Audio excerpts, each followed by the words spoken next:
غمون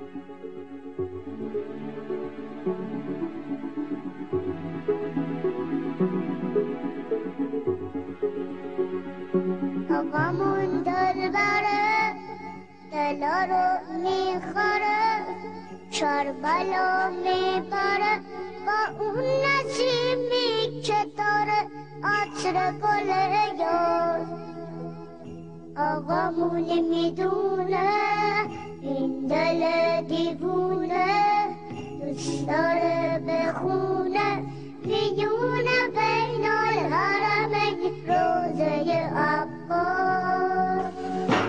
آقامون دل بره دلا رو میخره کربلا میبره با اون نسیمی که داره. یہ جہاد ہوتا تو حسین واپسی کی باتیں نہ کرتے. حضرت حسین رضی اللہ عنہ وارضا 3 شرطیں پیش کرتے ہیں کوفیوں کے سامنے. 3 شرطیں ذرا غور کیجئے ان 3 شرطوں پر.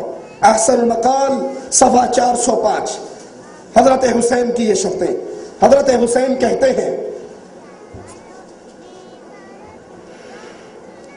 عمر بن سعد کو پیغام بھیج کر کہ میں آپ سے ملنا چاہتا ہوں. رات کے اندر ملاقات ہوتی ہے. حضرت حسین کو وہ قائل کر لیتے ہیں. پھر حضرت حسین کی 3 شرطیں لکھتے ہیں کہ جناب اے امیر اللہ نے ہمارے حسین کے نزا کی آگ کو خاموش کر دیا. امت کے معاملے کی اصلاح ہوگی.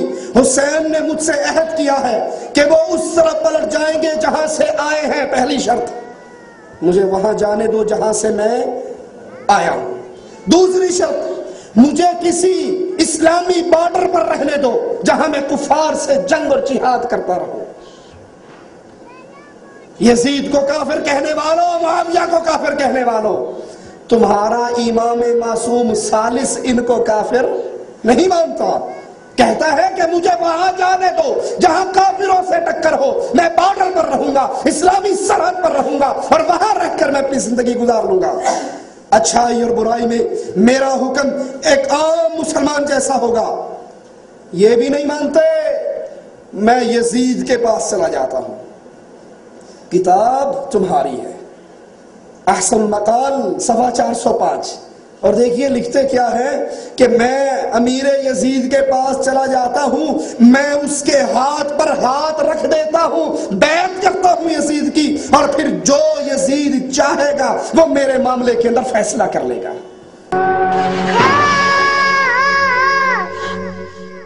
دلمون یه بار دیگه بشه خدایی کاش هممون یه روز بشیم چرب و بلایی کاش دلمون یه بار دیگه بشه خدایی. اب ممبر پر بیٹھنے سے پہلے ہی مجھے رسالے موصول ہوئے. وہ لوگ جو جب شکنجہ ان کے گرے میں کسا جاتا اور حقائق چھوڑو جی یہ بات سے کیا رہے نہیں آپ لوگ 1 وے ٹریفک چلانا چاہتے ہیں. ایک رٹی رٹائی کہانی رسالے چھاپتے ہیں. کربلا کی کہانی ابو جعفر محمد باقر کی زبانی یہ ہر حدیث کے پاس ہے چھاپتے ہیں. اور وہ شخص جو مفسر قرآن ہے اس دور میں کہلاتا اور سعودی حکومت اس کا قرآن چھاپتی حسن البیان مولانا صلاح الدین یوسف وہ ایک کارنامہ سر انجام دے رہا ہے. یہ کتاب بھی میرے پاس اسی کی ہے. امام محمد باقر پر تہمت لگا کر کہ امام حسین کا پوتا اپنی زبانی بیان کرتا ہے سارا واقعہ پیش کرتے. اور یہ صلاح الدین یوسف صاحب کا ہی میں گناہ نہیں سمجھتا. پچھلوں نے بھی یہ بہت بڑا جرم کیا کہ امام محمد ابن جریر الطبری نے اپنی تاریخ میں یہ پورا قصہ لکھا. حافظ ابن حجر رحمۃ اللہ علیہ نے تہذیب التہذیب میں اس کو نقل کیا اور اپنی کتاب صحابہ میں اس کو درج کیا. اب ایک شخص کہتا ہے جب امام محمد باقر جو زین العابدین کے بیٹے وہ سنا رہا ہے کہ حسین رضی اللہ عنہ کو بہت لوگوں نے روکا مگر وہ بعد نہیں آئے. راستے میں جب ان کو پتا چلا کہ مسلم ابن عقیل شہید کر دیے گئے تو انہوں نے لوٹنے کا ارادہ کیا. چچا زاد بھائیوں نے ضد کی کہ نہیں ہم تو انتقام لے کے لوٹیں گے. اس لیے امام حسین بھی مجبور ہو گئے کہ تمہارے بغیر تو کوئی مزہ نہیں زندگی کا. ان کی ضد کی وجہ سے آگے چلنا پڑا اور بعد میں جا کر وہاں منت سماجت کرتے رہا کہ 3 شرطیں مجھے یزید کے پاس بھیج دو. بھائی میں اس کے ہاتھ میں ہاتھ رکھ دیتا ہوں یہ کہانی یہ لوگ لکھ لکھ کر اور امام محمد باقر کا نام لے کر شائع کرتے ہیں. اب ہر شخص کہتا ہے یار جب ان کی پوتے کہہ رہے ہیں تو حقیقت اس جہاد کی کچھ بھی نہیں. یہ کہہ دیں آپ نادانی اور بے وقوفی سے مارے گئے ہیں، ورنہ اس کا کوئی جہاد سے تعلق ہی نہیں، نہ یہ کوئی شہادت ہے. وہ تو جان بچانا چاہتے تھے، کہتے لے چلو مجھے، میں یزید کے ہاتھ میں ہاتھ رکھ لیں. یہ سب باتیں آپ پڑھتے بھی ہیں، سنتے بھی ہیں. اور تاریخ جو ہے زیادہ سے زیادہ مہربانی کرتی ہے کہ کوفہ کے کچھ لوگ سے بے ایمان اور بددیانت انہوں نے امام حسین رضی اللہ عنہ کو خط لکھے، امام ان کے ورق میں آ گئے، ان کے دھوکے میں آ گئے، بعد میں راز کھلا کہ یہ تو سب مکار اور فریبی ہیں. پھر آپ پچھتاتے رہے. نتیجہ کیا نکلا؟ کچھ بھی. امام حسین رضی اللہ عنہ انہوں نے نتیجہ یہ نکالا پوری کتاب میں رسومات محرم الحرام اور سانحہ کربلا کہ امام صرف فوت ہوئے ہیں ایک اپنی ناجائز غرور اور گھمنڈ کی وجہ سے کہ سمجھتے تھے میں رسول اللہ کا نواسا ہوں اس لیے بہتر ہوں. یہ نسلی غرور ان کو لے ڈوبا. میں یہ کتاب آپ کے سامنے پیش کر رہا ہوں، لے کر پڑھیں. اور یہ ہر مولوی کے پاس ہے، جتنے نا اہل حدیث علماء سب کے پاس یہی ہے. اسی کو رٹے طوطے کی طرح دہراتے رہتے ہیں. کسی کو توفیق نہیں کہ نکال کر دیکھے کہ یہ باتیں کوئی صحیح نہیں ہیں. تو امام حسین رضی اللہ عنہ کہتے تھے کہ مجھے لے چلو میں بیعت کر لیتا ہوں، مگر دوسری بات جو بے وقوفی کی وہ عبید اللہ بن زیاد نے کی کہ اس نے ضد کی کہ پہلے میرے ہاتھ پر بیعت کرو پھر دمشق لے کر جاؤں گا. تو امام نے خام خواہ ایک ناجائز بات کہی کہ نہیں تیرے ہاتھ گورنر پر بیعت نہیں کروں گا، وہاں میں کروں گا. صرف اتنی بات پر عبید اللہ کہنے لگا نہیں آئی نہیں بات ہے میں گورنر میرے ہاتھ پر. یعنی یہ امام حسین رضی اللہ عنہ کو ایک احمق، ضدی اور مغرور آدمی ثابت کیا جو خام خواہ اپنی جان دے گیا، ورنہ کچھ حقیقت نہیں. اور اس نے صاف صاف لکھا کہ یزید کو بیعت کا مطالبہ کرنے کا کیوں حق نہیں تھا، کیونکہ جب سوائے دو آدمیوں کے عبداللہ ابن زبیر اور امام حسین کے ساری سلطنت میں لوگوں نے اس کی بیعت کر لی تھی، وہ کیوں نہ بیعت مانگتا. امام حسین جھوٹا تھا. یہ پوری کتاب ہے. اب ہم اس کا جواب اگر میں دوں تو سارے شہر میں پروپگنڈا کہ مولوی اسحاق امام حسین کا بیان کرتا، اور ان دنوں میں آ کر یہ مسجد نہیں امام بارگاہ میں لعنت اللہ علی الظالمین. اللہ کے نامراد ظالم بندو، یزید کی حمایت میں تم کتابیں لکھو. امیر المومنین یزید رحمۃ اللہ علیہ جگہ جگہ اس میں لکھا. اور ہم امام حسین رضی اللہ عنہ کا بیان کریں، اور آپ لوگوں کو یہ توفیق ہی نہ کہ پوری کتاب میں نہ ابن تیمیہ کو یہ توفیق ہوئی، اللہ انہیں بھی معاف کرے، نہ انہیں ملی کہ رسول اللہ کی وہ حدیثیں تو کہیں ذکر کر دو کہ حضور نے پہلے بتایا نہیں تھا امام حسین رضی اللہ عنہ کے بارے میں. وہ صحیح حدیثیں نہیں ہیں، ان کو چھوتے تک نہیں. خطبے ہو رہے ہیں، کتابیں لکھی جا رہی ہیں، نہ کئی تنظیموں کے سربراہ میں ان کا نام کہہ رہا ہوں وہ بھی لکھ دیتے ہیں سانحہ کربلا. کوئی نہیں یہ اٹھا کر دیکھتا کہ تاریخ کی جھوٹی روایتیں. یہ جو میں نے لکھ دیا کہ محمد باقر رحمۃ اللہ علیہ کی زبانی، اس کے بارے میں تو آپ سمجھ لیں کہ جہاں جہاں یہ لکھی ہے بالکل جھوٹ کا پرندہ. اس میں زکریہ بن یحییٰ ضریر مجہول ہے. اور آگے چل کر جس نے یہ کہانی گڑھی ہے خالد بن عبداللہ القصری. مکہ معظمہ میں بدقسمتی سے جو لوگ گورنر رہے ہیں ان پر پوری ایک کتاب ہے غایۃ المرام. اس میں اس کے حالات پڑھیں. اور امام ذہبی جو لکھتے ہیں کہ ناصبین شباب مکے کے ممبر پر چڑھ کر جو حضرت علی رضی اللہ عنہ کا علانیہ لعنت کرتا تھا وہی عبداللہ بن خالد قصری تھا، جس نے یہ کہانی گڑھی کہ امام حسین کے بارے میں یہ بات پھیلا دو کہ وہ تو واپس آنا چاہتے تھے، وہ تو یہ شرطیں پیش کرتے تھے، انہیں تو لوگ روکتے تھے. میں کہتا ہوں اس جھوٹے اور حضرت علی رضی اللہ عنہ پر لعنت کرنے والے کی سوال آؤ کہیں دنیا سے کوئی کتاب جس میں یہ آتا ہے کہ امام حسین رضی اللہ عنہ واپس آنا چاہتے تھے. خود یزیدی اور بنو امیہ کا گورنر کہانی گڑے اور امام محمد باقر کے ذمہ لگا دے، اور تم اس کو یہ شائع کرو کہ کربلا کی کہانی محمد باقر کی زبانی. محمد باقر رحمۃ اللہ علیہ نے ان میں سے کوئی بات نہیں کہی. یہ سب جھوٹی باتیں. میں نے دو راوی جو ان کے نشان دے دیے. اصل سند جو ہے وہ تبری میں جہاں سے پتہ چلتا، باقی انہوں نے بلا سند کی نقل کر دی ہے نا کیسا ایسا. شروع کہاں سے ہوتی، کون بیان کرتا؟ زکریہ بن یحییٰ ضریر مجہول. اور آگے کون ہے؟ خالد بن عبداللہ القصری، جس کو کہتے ہیں بغیض ناصبی، ایسا دشمن علی کہ مکہ کے ممبر پر حضرت علی رضی اللہ عنہ کی لعنت کرتا تھا. مگر ایسے لوگ پھر ان کو اللہ تعالیٰ معافی نہیں دیتا. آخر میں خود بنو امیہ نے اسے معذور کیا، اور جس برے طریقے سے اس کو پھر کوڑے لگائے کر سزائیں ملی وہ تاریخ کا ایک حصہ. وہ پڑھنا چاہیے کہ ظالم کی گرفت کیسے ہوئی. پھر اس کی کہانی لیے پھر تو دشمن اہل بیت کی کہ امام محمد باقر نے یہ کہا. تو اللہ کے لیے توبہ کرو، حدیث کی کتابوں کی طرف رجوع کرو. حسین رضی اللہ تعالیٰ عنہ پاگل تھا اور کسی ظالم نے آج تک نہیں کہا. اور یہ بات جو اس کو بیان نہیں کیا کہ کوفہ بلانے والے تھے کون. امام حسین رضی اللہ بچہ تھا جو لوگوں کے بلانے پر چلا گیا، جو اٹھتا کہ کوفہ والوں نے بلایا اور بعد میں انہوں نے پورا نہیں کیا. ظالموں شرم کرو. وہ بلانے والا وہ جو امیر معاویہ رضی اللہ اس کے پاسن بھی نہیں. حضرت سلیمان بن سرد رضی اللہ عنہ کو کہتے ہو کہ وہ جھوٹا تھا.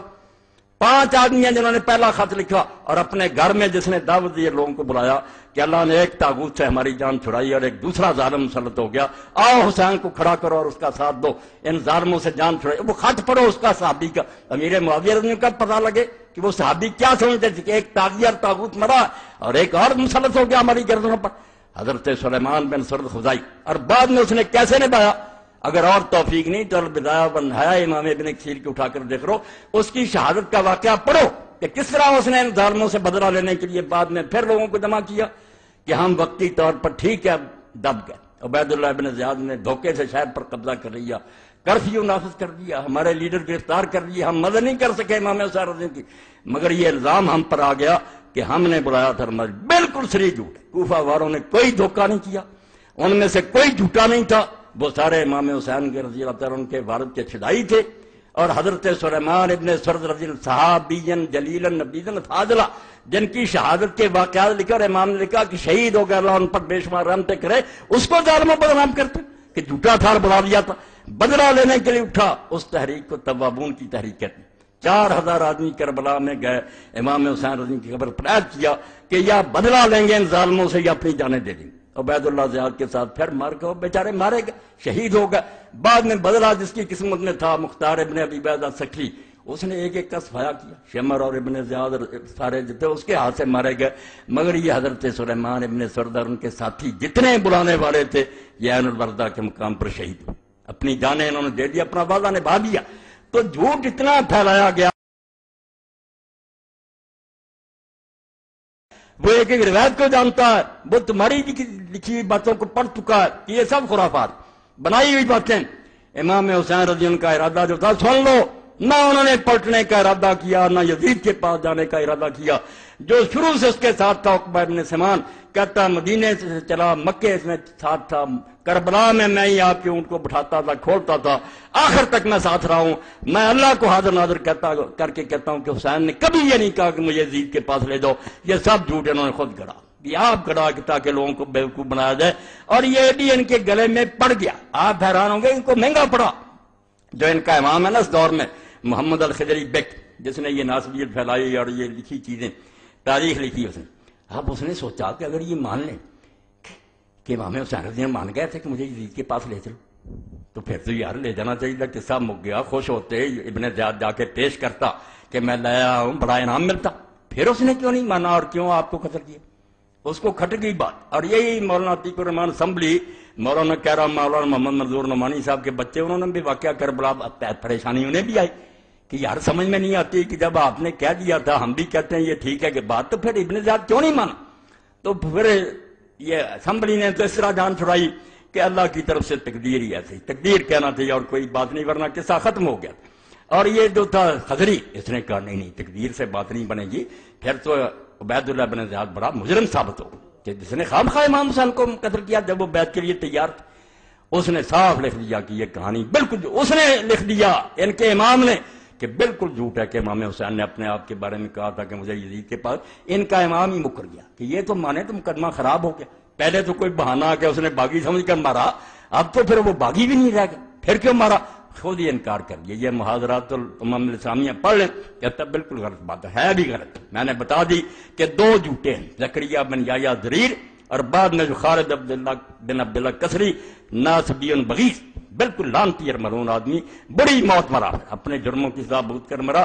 اور خوش آمدی ایسے تھے درمیان میں, چلو رہ بات سنیں کہ یہی خالد بن عبداللہ الکسری ولید کے زمانے میں حجاج ظالم کی ممبر پر تعریف کرتا تھا. جب ممبر پر بیٹھتا تو ولید نے حکم دیا تھا کہ سارے گورنرز کی تعریف کریں. ظالم کی, جس نے 1,20,000 نے ایک آدمی کو فرش پر لٹا کر ذبح کیا, جامع ترمذی صحیح سند کے ساتھ, یعنی جو جنگوں میں مارے گا لگن چھری سے 1 لاکھ اس ظالم کو.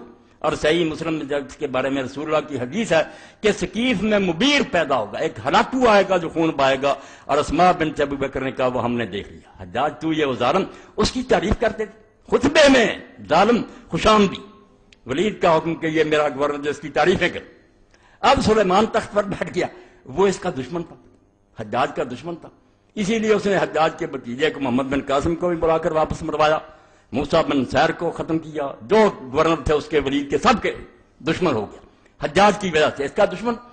اب سلیمان نے بیٹھتے ہوئے حکم جاری کیا، اللہ اکبر، یہ ملوکیت جو لعنت کہ لوگوں کا دین ایمان ہی کوئی نہیں رہ جاتا، دانش فروش اپنا علم بیچتے پھرتے ہیں۔